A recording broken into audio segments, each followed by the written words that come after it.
Assalamualaikum warahmatullahi wabarakatuh. Alhamdulillahirabbil alamin wa bihi nasta'inu ala umuri dunya waddin wassalatu wassalamu ala asrofil anbiya'i wal mursalin wa ala alihi wa sahbihi ajmain. Amma ba'd. Puji dan syukur marilah kita panjatkan kehadiran Allah Subhanahu wa taala karena kudrat dan iradatnya kita bisa melaksanakan kegiatan MPLS di SMP 10 Sumedang dengan cara online ya. Kemudian sholawat serta salam mudah-mudahan tetap terlimpah curahkan kepada junjungan kita, yakni Habibana wa Nabiyana Muhammad Sallallahu Alaihi Wasallam, kepada para keluarganya, kepada para tabi'in dan sahabatnya, kepada para tabi'innya dan kepada para tabi'in-tabi'innya, dan mudah-mudahan sampai kepada kita selaku umatnya.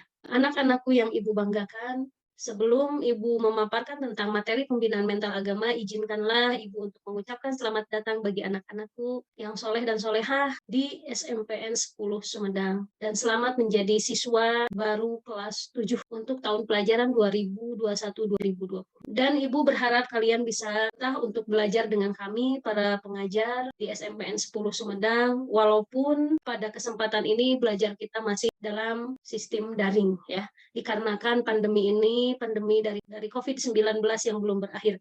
Dan kita berdoa mudah-mudahan pandemi ini segera berakhir supaya kita bisa melakukan pembelajaran secara normal.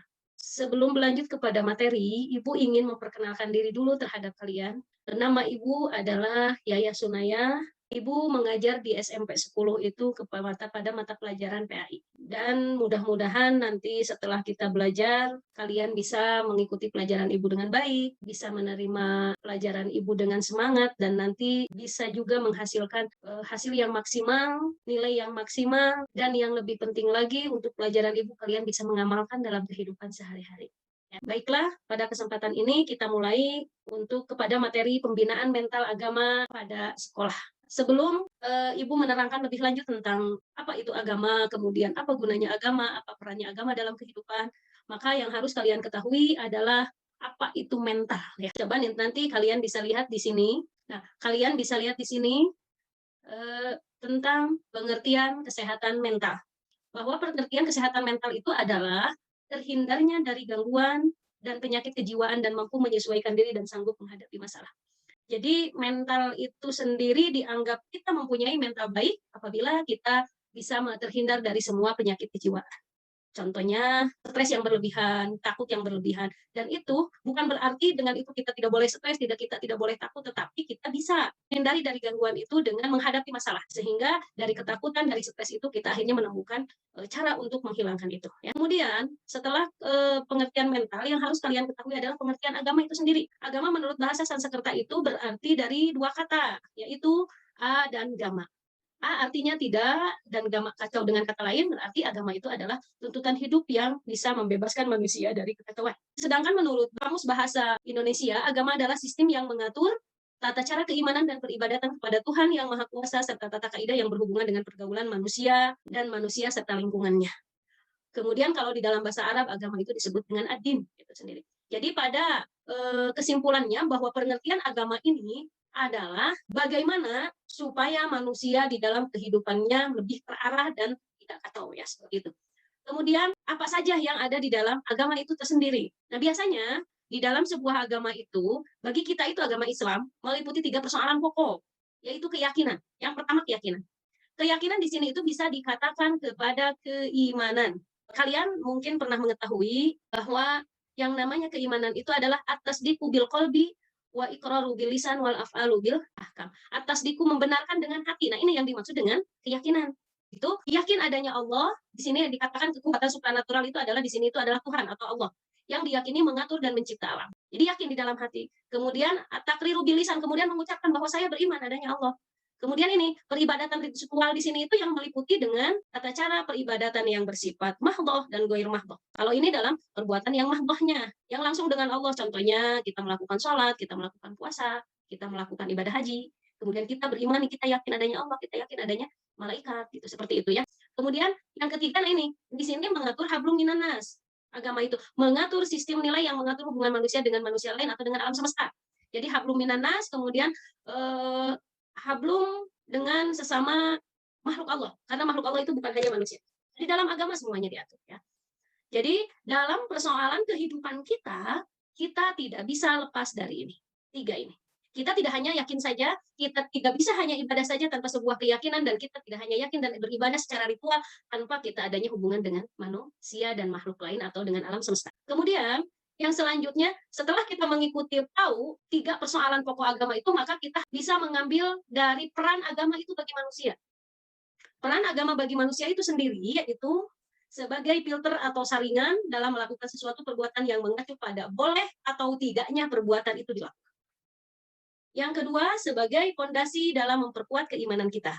Yang ketiga, sebagai rujukan setiap perilaku kita dalam kehidupan sehari-hari. Nah, itu peran agama. Kenapa kita harus beragama? Nah, maksudnya ke sana. Karena dengan agama kita tahu mana perbuatan yang harus dikerjakan dan mana perbuatan yang harus tidak dikerjakan.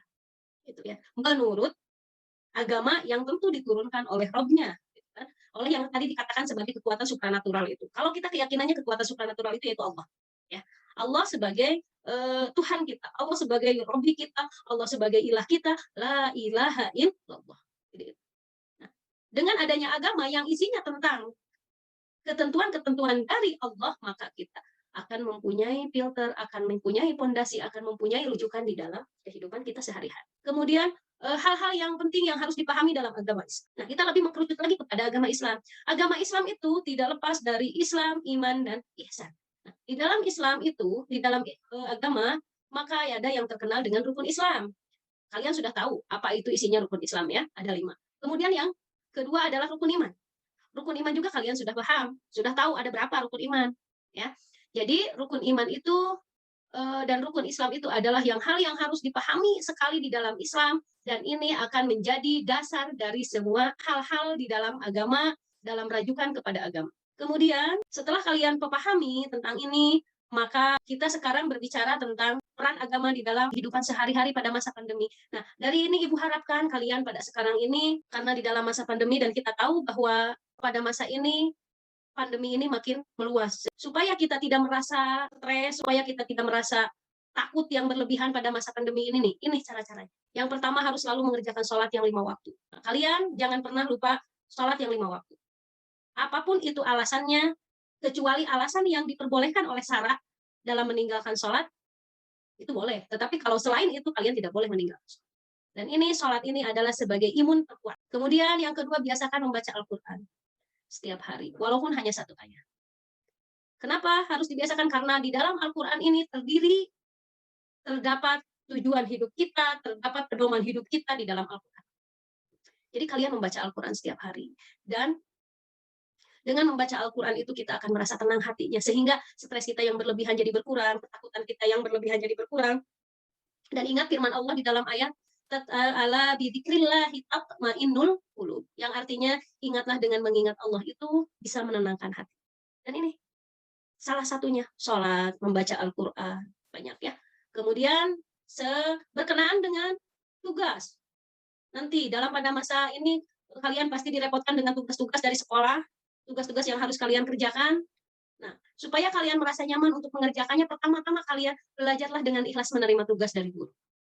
Kalau sudah kalian ikhlas, apapun tugas yang diberikan oleh guru, banyak atau sedikitnya tugas yang diberikan kepada kalian dari guru, maka kalian akan mengerjakannya dengan sukacita dan tidak akan menimbulkan stres ya. Kemudian selalu mendengarkan nasihat orang tua, itu jelas.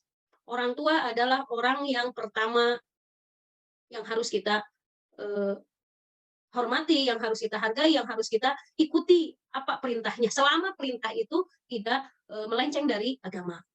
Kalau orang tua menyuruh yang salah ya jangan, seperti itu ya.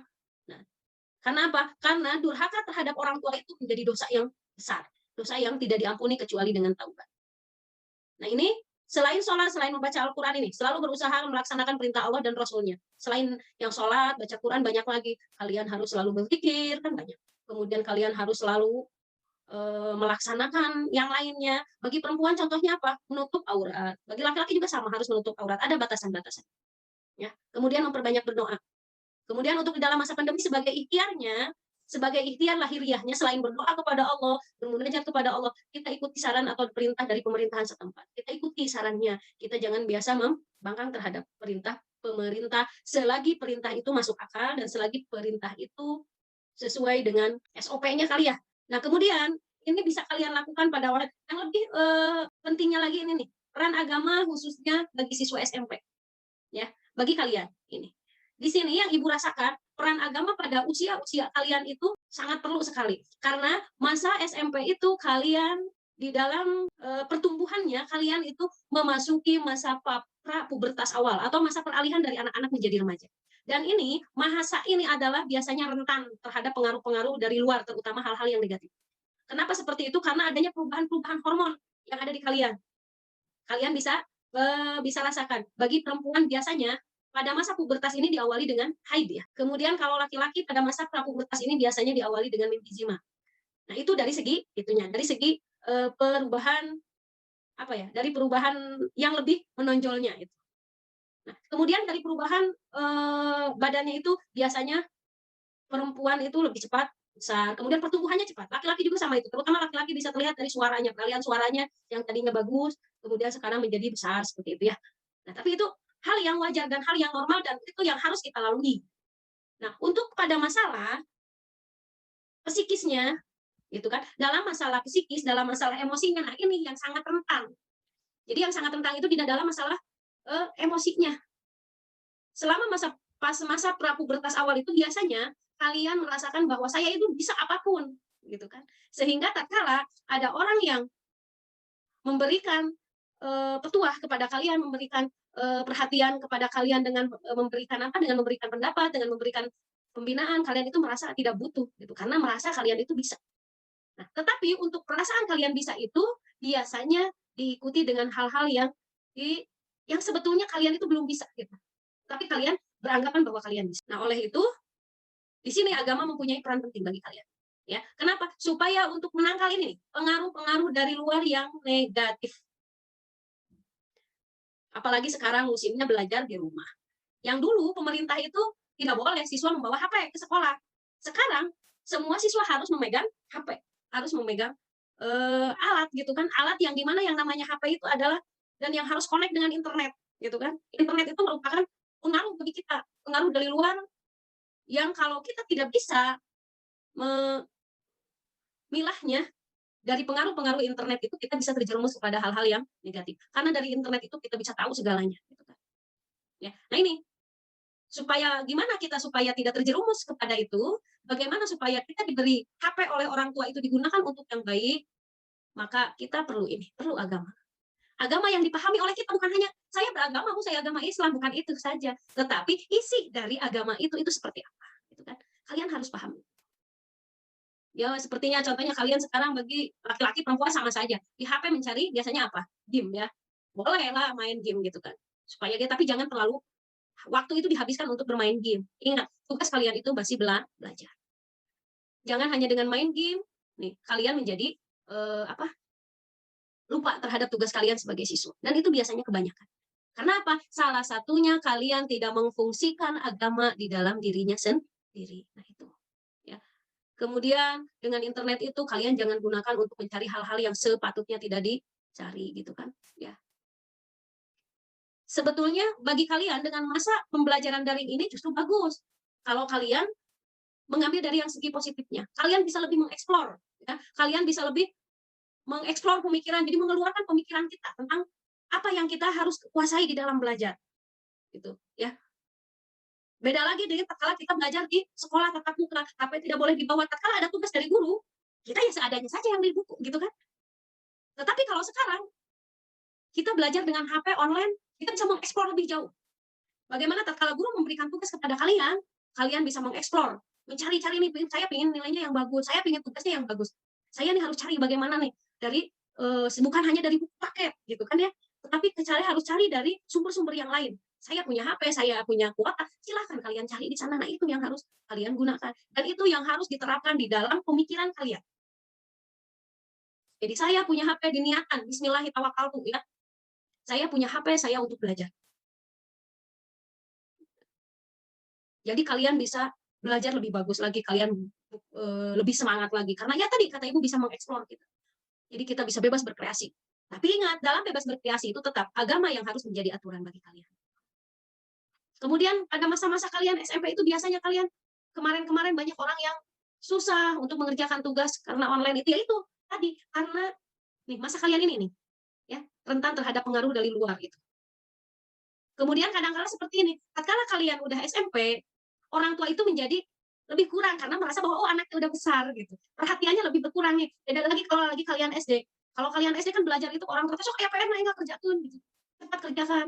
Kemudian apapun apapun, kalau SMP biasanya, "Ah, udah besar ini." Nah, kadang-kala seperti itu. Justru di sini kalian yang harus lebih, paham bagaimana perkembangan kalian sendiri, ya gitu. Dan di dalam agama Islam semuanya telah diatur. Bagaimana kalian, terutama kalian masa-masa SMP itu.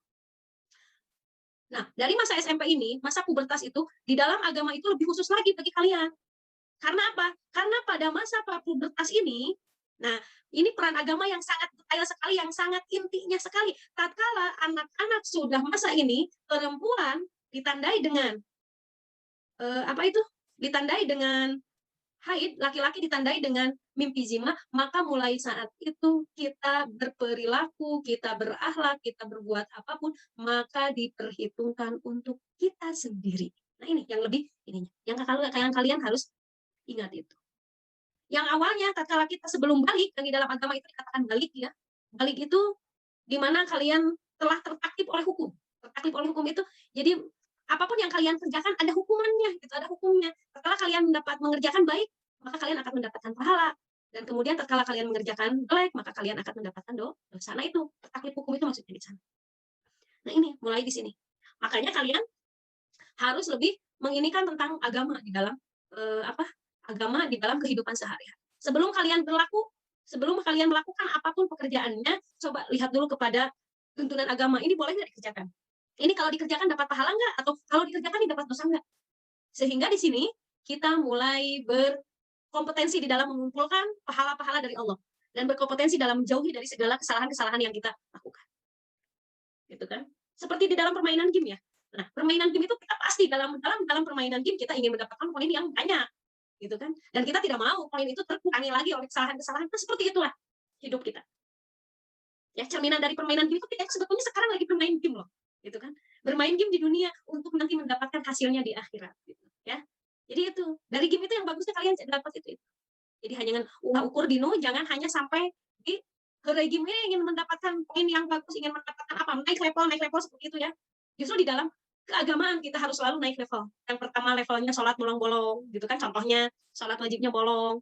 Terus naik lagi level yang kedua, sekarang mah tidak bolong-bolong tapi suka ditelat-telatkeun. Nah, itu level kedua contohnya. Kemudian level ketiga, sekarang mah udah bisa di awal waktu contohnya. Atau di waktunya. Kemudian setelah naik lagi level. Level apa? Level keempat. Ditambah lagi sholat qobliyahnya, ditambah lagi sholat sunat ba'diyahnya. Nah, itu seperti itu. Ya. Jadi pada intinya kita sekarang ini sedang bermain game. Ya. Nah, ini game-nya apa yang bernama ini nih, ya, kehidupan. Dan nanti, nah ini tujuannya. Tujuan kita belajar ilmu agama, tujuan kita harus mempersiapkan mental agama di dalam kehidupan kita adalah ini. Untuk mencapai ridho Allah Subhanahu wa Ta'ala. Dan ingat, di dalam Islam itu tidak ada sedikit pun waktu yang tersisa untuk berbuat baik kepada Allah. Ya, untuk menjadikan kita mendapatkan pahala dari Allah, mendapatkan ridhonya dari Allah. Tatkala kita mau kita sekolah, kita menjalankan kaki kita, maka jalannya kita itu akan mendapatkan 10 kebaikan dari Allah. Tatkala kita akan menggunakan tangan kita untuk menulis, maka kita juga akan mendapatkan tangan ini adalah pahala dari Allah yang banyak, subhanallah ya. Jadi tetaplah kalian semangat untuk belajar, tetaplah kalian semangat untuk mengawali masa remaja kalian. Dan tetaplah kalian semangat untuk terus belajar dan belajar sehingga kalian bisa menjadi pribadi yang lebih baik lagi ya. Nah, itulah yang Ibu sampaikan kepada kalian peran mental agama ya terhadap siswa, bahwa agama itu, kenapa agama dibutuhkan oleh kita sebagai manusia, sebagai siswa, tujuannya yang tidak lain tidak bukan adalah ini, mencapai ridho Allah Subhanahu wa Ta'ala. Sehingga tatkala kita mencapai ridho Allah, maka kita akan mencapai jannahnya Allah, surganya Allah ya. Anak-anakku yang Ibu cintai dan yang Ibu banggakan, terima kasih kalian telah mengikuti MPLS dengan begitu semangat walaupun hanya melalui online, dan mudah-mudahan apa yang Ibu disampaikan ini menjadi apa ya, menjadi ilmu bagi kalian, dan mudah-mudahan apa yang Ibu sampaikan ini mendapatkan ridho dari Allah, dan Ibu mengucapkan mohon maaf apabila banyak yang perkataan Ibu yang salah, apabila banyak perkataan Ibu yang tidak dimengerti, dan yang benarnya dari Allah, yang salahnya dari Ibu sendiri. Dan sekali lagi Ibu ucapkan terima kasih, jazakallahu khairan katsira. wal afu minkum. Billahi taufiq wal hidayah. Wassalamualaikum warahmatullahi wabarakatuh.